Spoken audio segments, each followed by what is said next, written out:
Hello बच्चों, कैसे हैं आप सब लोग। आई होप आप लोग बिल्कुल ठीक होंगे और मैं भी बिल्कुल ठीक हूँ। मैं हूँ आपकी हिंदी व्याकरण की टीचर। आज पढ़ेंगे बच्चों हम पाठ नंबर 15, जिसका नाम है विराम चिन्ह यानी पंक्चुएशन मार्क्स। तो चलिए बच्चों पढ़ना शुरू करते हैं। विराम का अर्थ है रुकना। बातचीत करते समय अथवा लिखते समय हमें रुकना पड़ता है। इसके लिए हम कुछ चिन्हों का प्रयोग करते हैं। वाक्यों में विराम यानी रुकने को दर्शाने के लिए कुछ चिन्ह निर्धारित किए गए हैं। इन चिन्हों को विराम चिन्ह कहते हैं। भाषा में वाक्य के सुंदर गठन तथा भाव अभिव्यक्ति की स्पष्टता के लिए विराम चिन्ह आवश्यक और उपयोगी होते हैं। वाक्य में विराम चिन्हों का प्रयोग उचित स्थान पर ही करना चाहिए। विराम चिन्हों के उचित प्रयोग से ही वाक्य का अर्थ स्पष्ट होता है। वाक्य में यदि विराम चिन्ह उचित स्थान से आगे पीछे हो जाता है तो वाक्य का अर्थ या तो स्पष्ट नहीं हो पाता या उसका अर्थ ही बदल जाता है। तो बच्चों समझ में आया विराम चिन्ह क्यों आवश्यक है। पहले विशेष पढ़ते हैं हम लोग। लेखन में विराम यानी रुकना। लेखन में विराम यानी रुकने का संकेत देने तथा कथन का आशय समझाने के लिए जिन चिन्हों का प्रयोग किया जाता है उन्हें विराम चिन्ह कहते हैं। निम्नलिखित वाक्यों को ध्यानपूर्वक पढ़िए। चलिए बच्चों पढ़ के देखते हैं। छोड़ो मत पकड़ो।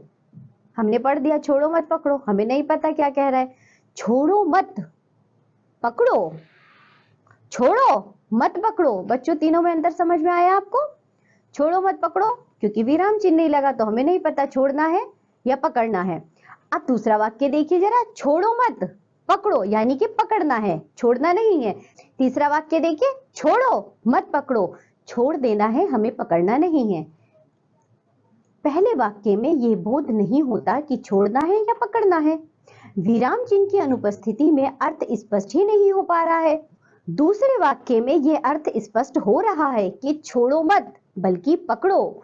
तीसरे वाक्य में यह अर्थ स्पष्ट हो रहा है कि छोड़ो नहीं पकड़ो। इस प्रकार विराम चिन्ह के जरा से हेर फेर से वाक्य का अर्थ बदल जाता है।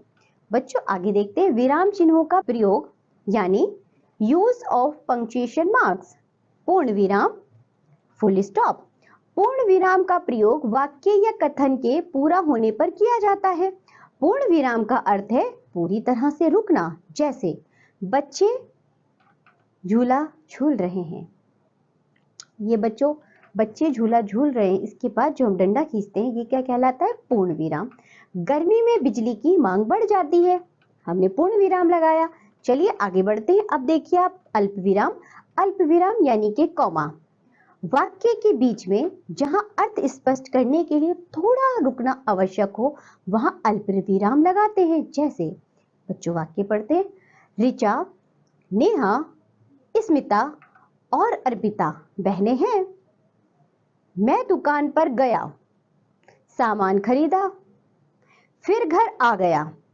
तो बच्चों आपने देखा अल्प विराम का प्रयोग किस तरह किया गया है। जहां हमें कम यानी कि अल्प का मतलब ही है कम यानी कि थोड़ा रुकना होता है, थोड़ा ठहरना होता है, वहां अल्प विराम का प्रयोग करते हैं। चलिए आगे बढ़ते हैं। अर्ध विराम यानी सेमीकोलन।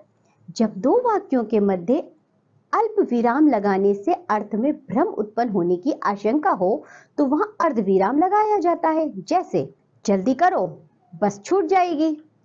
जो काम आज पूरा ना कर सको उसे कल पूरा कर लेना। बच्चों आगे देखिए। प्रश्न सूचक चिन्ह यानी मार्क ऑफ इंटेरोगेशन।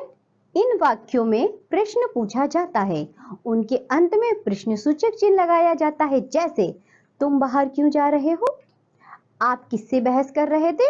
विस्मयादि बोधक चिन्ह, मार्क ऑफ एक्सक्लेमेशन। चलिए बच्चों देखते हैं।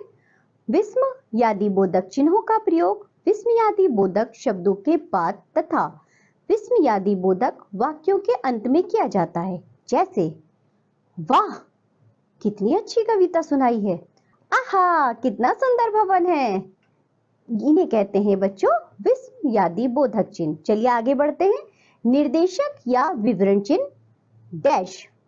किसी बात पर विशेष प्रकाश डालने के लिए या किसी विषय का विवरण प्रस्तुत करने के लिए निर्देशक या विवरण चिन्ह लगाते हैं। जैसे मनुष्य की 3 आधारभूत आवश्यकताएं हैं, हमने निर्देशक चिन्ह लगाया बच्चों। रोटी, कपड़ा और मकान। सफलता का एक ही मूल मंत्र है, परिश्रम। इस बात पर जोर देने के लिए बच्चों हमने निर्देशक चिन्ह लगाया था। चलिए आगे चलते हैं। संयोजक या योजक चिन्ह यानी कि हाइफन। योजक चिन्ह का प्रयोग निम्नलिखित रूपों में होता है। किसी शब्द की पुनरावृत्ति होने पर, जैसे एक एक, बार बार, घर घर आदि। विपरीतार्थी शब्दों के मध्य में, जैसे काला सफेद, दिन रात, इधर उधर आदि। समान महत्व के समानार्थी शब्दों के मध्य में, जैसे धन दौलत, रिश्ते नाते आदि। लाघव चिन्ह या संक्षेप सूचक चिन्ह यानी कि एब्रिविएशन। बच्चों एक छोटा सा गोला होता है। उपाधियों, प्रशासनिक पदों तथा प्रसिद्ध शब्दों को संक्षिप्त रूप में लिखने के लिए लाघव चिन्ह का प्रयोग किया जाता है। जैसे डॉक्टर। बच्चों डॉक्टर को संक्षिप्त रूप में लिखने के लिए डॉ लिखने के बाद हम लाघव चिन्ह का प्रयोग करते हैं। इसी तरह पंडित को प लिखकर हम लाघव चिन्ह का प्रयोग करते हैं। मुंबई प्रशासनिक सेवा, मुंबई का मुंह लिख के लाघव चिन्ह लगाया, प्रो लिख के लाघव चिन्ह लगाया, सेवा में से लिख के लाघव चिन्ह। इसका मतलब हो गया मुंबई प्रशासनिक सेवा। लाघव चिन्ह संक्षेप को संक्षिप्त करता है। चलिए आगे बढ़ते हैं। अवतरण या उद्धरण चिन्ह यानी कि इन्वर्टेड कॉमास। किसी पुस्तक या दैनिक पत्र के नाम, किसी पाठ के शीर्षक, किसी प्रसिद्ध व्यक्ति के उपनाम, उपाधि आदि में प्रायः एकल उद्धरण चिन्ह यानी कि सिंगल इन्वर्टेड कॉमा लगाया जाता है। जैसे दैनिक पत्र अमर उजाला गहरे उद्धरण में आएगा। पुस्तक रामायण, रामायण एकल उद्धरण में आएगी। पाठ का शीर्षक सर्वनाम व उसका भेद एकल उद्धरण में आएंगे। प्रसिद्ध व्यक्ति का उपनाम सूर्यकांत त्रिपाठी निराला, तो निराला एकल उद्धरण में आएगा। उपाधि जैसे भारत रत्न, पद्म भूषण आदि। आगे देखिए, जब वाक्य में किसी कथन या कथन का मूल रूप पुस्तक आदि से लिया जाता है तो दोहरे उद्धरण यानी कि डबल इन्वर्टेड कॉमा का प्रयोग किया जाता है। जैसे महात्मा बुद्ध ने कहा था जीवों पर दया करो। बच्चों जीवों पर दया करो ये महात्मा बुद्ध ने कहा था, इसलिए इसे हमने दोहरे उद्धरण में रखा है। चलिए ये पाठ बच्चों यहाँ समाप्त होता है। आज हमने पढ़े विराम चिन्ह।